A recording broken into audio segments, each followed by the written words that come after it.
So this is Classic Mix Radio here in Indianapolis. Still, it's hard for me to say that. I still want to keep saying Cookie Monster Radio. I'm just not into the Classic Mix Radio thing, but I guess it'll come, in time. But anyway, welcome to the Friday Night Show. That hasn't changed. My name's Brian. As I told you guys at the beginning of the show tonight, we had two really special guests joining us tonight. You may recognize their names, but if not, I'm sure you're going to recognize the name of the reality TV show they were on. So my guests tonight on the Friday Night Show, Ron and Amy Shirley, they were on the reality TV show Lizard Lick Towing. So before we get started and talk to them, Ron and Amy, thank you guys for taking time out of your Friday night to be with us on Cookie. See, I'm seeing Cookie Monster Radio again. Classic Mix Radio. Welcome, guys. Oh, well, thank you for having us. Yeah, thank you, bro. Hey, no problem. So, Ron, I'm going to get to you first. Take us back, first of all, to the beginning. How did Lizard Lick Towing go from a local business to a national TV hit? Honestly, buddy, we were just, grinding like everybody else. And what most people don't realize is Amy's actually a world champion power lifter. She had 24 state, national, and world records. Oh, wow. She was a mixed martial arts fighter. She's a licensed mortician and funeral director. So, we're sitting in there, I'm working. She helps me, works in the funeral homes. And Wife Swap came to us and said, hey, we want to put you on Wife Swap. We're like, oh, that'd be great, because Amy's all fit and I'm all, country with baked bean sandwich. And right. Unfortunately, Wife Swap is a Disney show. And when you have a checkered past, you can't be on Wife Swap. So, and I was not going to allow my 2-year-old to be on Wife Swap. That's crazy. Absolutely. So, I kept begging Amy to do it. She kept saying, no, we're not doing it. And, I kept telling the lady, like, my wife said no. And if you knew my wife, you'd understand. So we get a phone call a couple of days later, and the lady's like, hey, I want to offer you your own show, be on a show. And I'm like, yeah, that's probably not going to happen.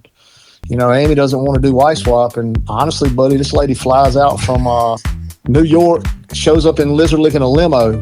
Immediately, I thought the Secret Service was there. Figured I was getting arrested, but she got out, had a contract, and next thing you know, we're on TV. Oh my God. So how did you react when you found out that your lives were actually going to be, public like this? How did you feel? I don't think anybody actually knows what it's like to be in the public eye all the time. At first it's really exciting and you're like, oh, wow, we're on TV. But Then you kind of figure out that wherever you go, you do not have a private life anymore, because the first time you say no to someone, or in a very nice way say, I'm sorry, I can't do that, I'm with my family, people get very offended, and you just learn to own all the time. Yeah. Wow. Nobody prepares you for that ride up the mountain, and nobody prepares you for that ride back down it neither. Right. No. So, Amy, you quickly became a really fan favorite of the show. Did you expect that kind of response? Absolutely not, because as my husband says, I am meaner than a $2 steak. I think that people can just relate to us. I don't think it's just me. I think it's almost everybody that's been on the show, Right. When you watch something, you want to be relatable. And a lot of women are looking for someone that is independent, takes care of themselves. But still kind of has like that mother love inside also. Right. So everybody wants to know this, I'm sure, but how much of what we saw on the show was real versus just regular part of your business that you do? So you have to keep in mind there was a show before our show called All Worked Up where we were on with other companies. They were all fake. We were the only real company. Oh, okay. Yeah. And then it spun into Lizard Lick Towing. So altogether we have about 140 episodes.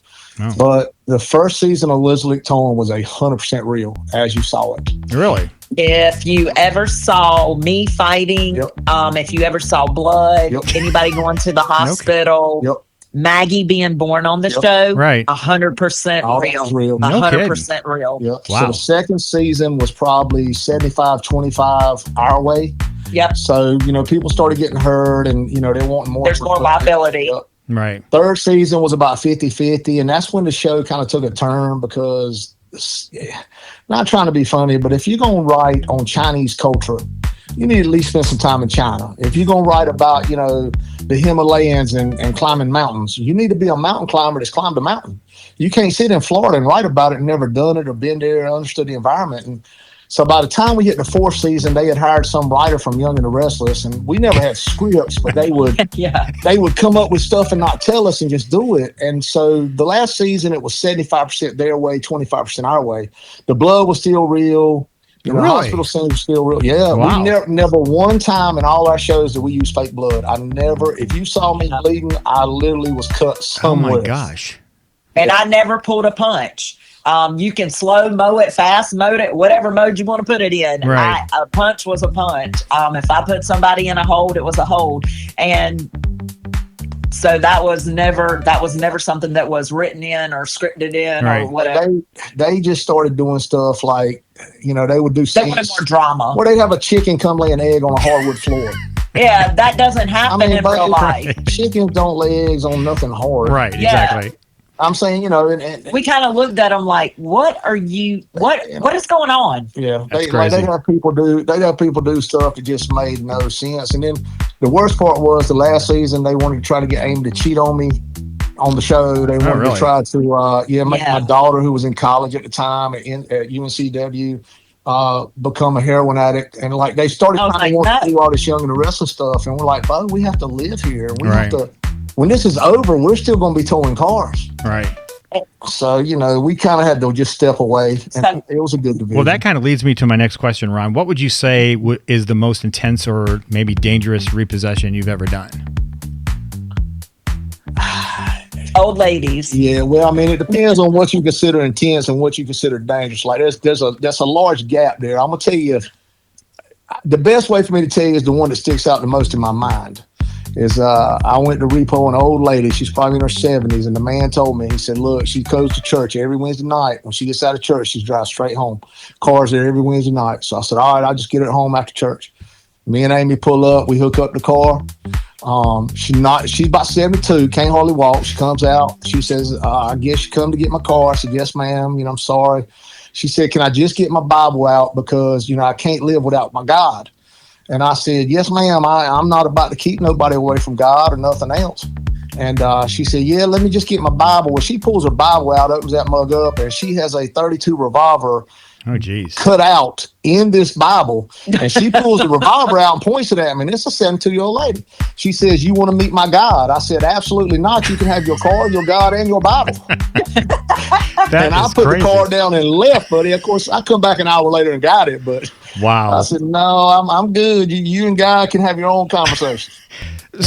That's wild. So, behind the scenes, can you tell us what something viewers never saw that might surprise them that was really going on? I guess behind the scenes, we were still running a company. Yeah, Right. 24. So We worked honestly 100 hours a week. Like when the filming was shut down, people didn't realize we still had to run the entire company. So we would go in and work 2, 3, 4 in the morning, 5 in the morning, sometimes all nighters, just trying to keep the company afloat because the company was real. And Right. a lot and of on the people- weekends, we were doing meet and greets. traveling the world. Yeah.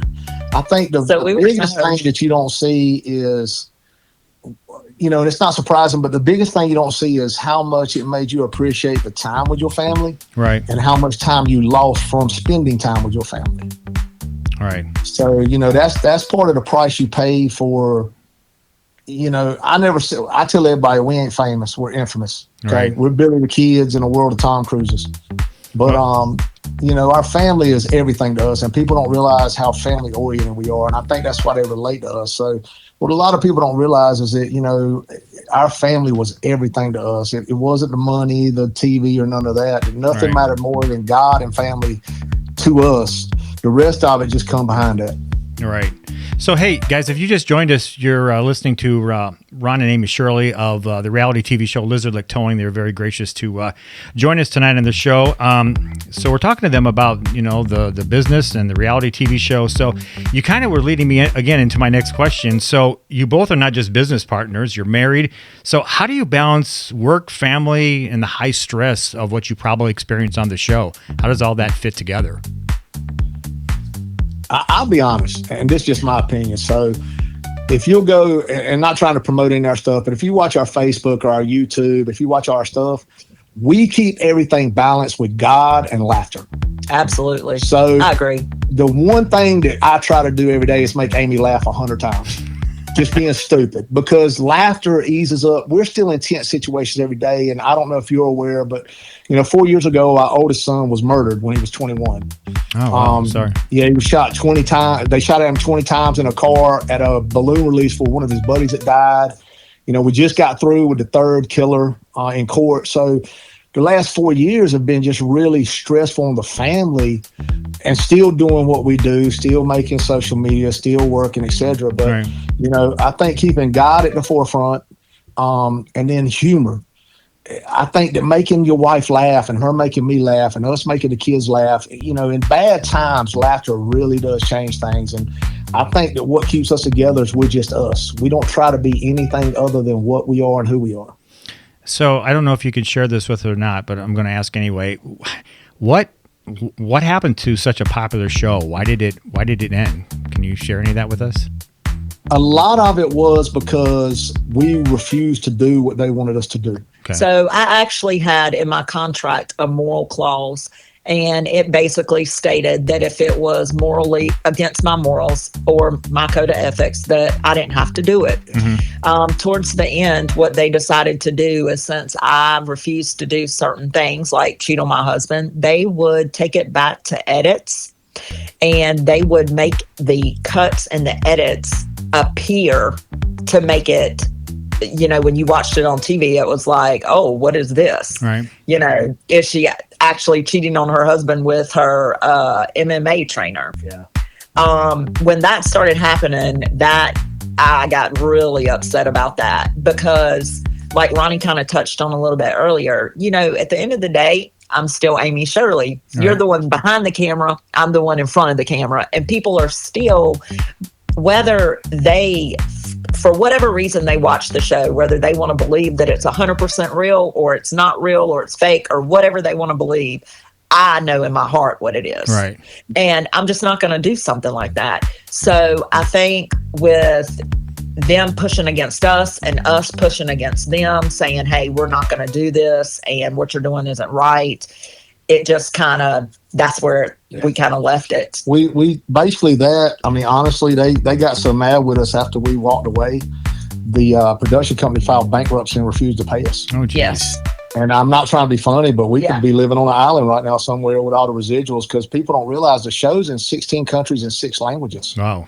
The show went worldwide. In England, when we would go to England, we spent 3 years in England, in the UK.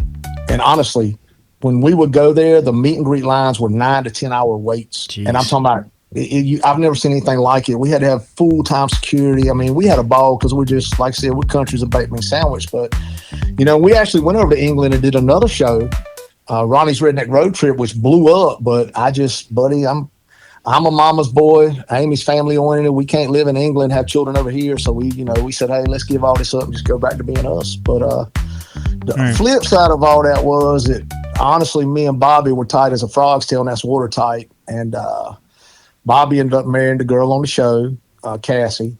And that was his 5th wife. But her real name was Melanie. Yeah, her real name's Melanie. That was his 5th wife. And this one didn't like us. And, me and Bobby were brothers, honestly. And that we had a huge division because we were not willing to do what they wanted us to do, but Bobby was. So we just had two different lifestyles. And when you start dividing the lifestyles, that's going to divide people. And so, it was just time to walk away. Well, I want to get to a few other things here real quick before we run out of time. I told everybody on the show last week that you guys were going to be on, so a couple people sent questions in. Well, several did, but I picked out a couple of the best ones that I wanted to ask you guys. One of the listeners wants to know, who's tougher, you or Amy? Oh, that's easy, bro. Amy's tough as Tarzan feet, my friend. I'm not even going to try to touch that one. All right. Somebody else asked, what is the craziest excuse you've ever had from someone about their car when you came to pick it up? Oh, wow. Craziest excuse. Oh, yeah. I've never even thought about that. I believe that woman that said that her cat was on anti-anxiety medications and we couldn't take it because her cat could die. Wow. that we could really give her cat a seizure. Yeah, her If cat would we have took a her seizure. car because her cat liked to lay in the back window. Might have been the wildest. Yes, there you go. Somebody wants to know if Bobby was really that tough. Buddy, I will tell you one thing about Bobby. He is country strong. That man He is on is. the back of a Super 8 tractor. Now, Wow. you know, fighting wise, the thing about Bobby's is Bobby was not a great fighter, but he was so strong. If he put them paws on you, Bo, you had a better chance of winning the lottery without buying a ticket than you did of getting away. So as long as he didn't get his paws on you, you're all right. But if he had put them mitts on you, it was over. All right, let me do this last one. We already know that Bobby got married. That's what you said. But somebody asked, whatever became of Bobby and Juicy? Well, you know, I'm not going to throw him under the bus, but I still think there's Saturday mornings when Bobby's over there getting breakfast. That's all I'm saying. All He's right, still a that's- chicken snack. That's Yeah. fine. That's fine. So real quickly, so the fans that have followed you since day one, what would you guys say to them today? Thank you. Yeah, man, we tell everybody, you know, God put us here and Fans keep us here. And we sincerely mean that. We are who we portray on TV. If you come meet us in person, you'll find out, Bo, we're just exactly who you think we are. We're nothing special, Bo. We're the same as everybody else, Brian. First thing we do is get up in the morning and take a leak. We ain't no different than nobody Right. else, buddy. So We're just people. if people wanted to kind of follow what's going on with you, do you have any social media that you could pass along Oh, that yeah. they could find you? Oh, Yeah, we're all over Facebook. There's fan page. Well, there's Amy Shirley fans, and then there's Lizard Lick Towing and Recovery. We have Instagrams, TikTok. the best way to find It's probably us, go to lizardlicktowing.com. go to lizardlicktowing.com, and all our official links are on there. Yeah. Okay. But our biggest thing right now is on YouTube, Lizard Lick Towing TV. Yes. We're launching a lot of stuff there. We're doing podcasts, we're doing Cool. speaking, Yep. and a bunch of stuff from the office. So you get to see us every day. We can basically just annoy you to death every day. Just click on. Hey, well, Absolutely. this has really been awesome. So my guests tonight been Ron and Amy Shirley from the reality TV show Lizard Lick Towing. I know you guys got a lot of stuff going on, but I appreciate you guys taking your time out this Friday night to come on and talk to us. Always got time, brother. Absolutely. Thank All right. you. Hey, thank you guys very much. So, all right, let's keep things going. So, up next is a song that was marketed as a new country music track, but then it was released earlier this year and gained as a pop song. So, the song gained a whole lot of attention recently on TikTok, with a lot of creators using it for their pages. And even though this song is sometimes labeled as country, it's really a dance-oriented track that is suitable for clubs and social dancing. So here's the group, She's All Music, and the song is Because We Jive All Night Long. It's here next on Classic Mix Radio.